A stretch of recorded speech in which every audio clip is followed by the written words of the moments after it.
چادر است نازک بدون روسری، بر سرش ریخته چقدر رنگ و زری.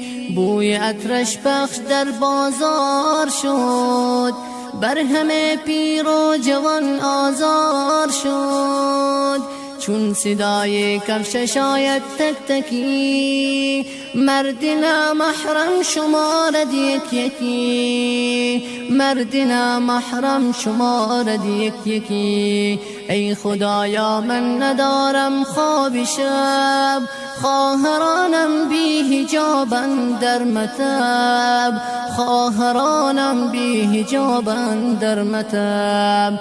گر تو منشی یا رئیس دفتری، چادرت حتما بپوش با روسری، چادرت حتما بپوش با روسری. تو نشو تنها به ماشینی سوار، می کند لعنت تو را پروردگار، می کند لعنت تو را پروردگار. تو نکن صحبت با نامحرم زیاد، چون که شیطان در وسط آرد فساد، چون که شیطان در وسط آرد فساد. هر کجا رفتی به آرامی برو، با حجاب و رسم اسلامی برو.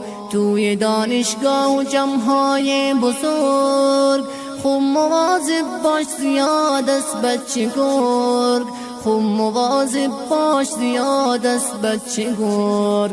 از پلنگ و شیر جنگل بدترند، آبرویت را به یغما میبرند، آبرویت را به یغما میبرند. با دل و جان از شما رنجیده ام، خواهران را چون عروسک دیده ام. من نمیدانم زبان خواهران، گفتگویی را گذارم در میان، گفتگویی را گذارم در میان. بر حجاب من چاره ای پیدا کنم، بر حجاب من چاره ای پیدا کنم.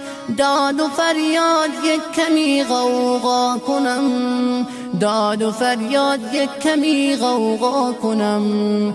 گر مسلمانی نصیحت کن قبول، با حیا باشی چو اولاد رسول، با حیا باشی چو اولاد رسول. با حیا باش و در عالم شاد باش، در بهشت ذاکرین آزاد باش، در بهشت ذاکرین آزاد باش. من ندارم قصد کینه با کسی، بر بهشت و بر جهنم آدرسی. من که گفتم گردنم آزاد شد، من که گفتم گردنم آزاد شد.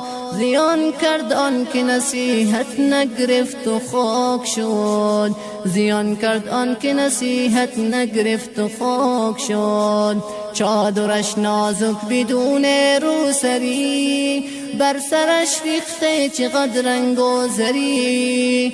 بوی عطرش پخش در بازار شد، بر همه پیر و جوان آزار شد، بر همه پیر و جوان آزار شد.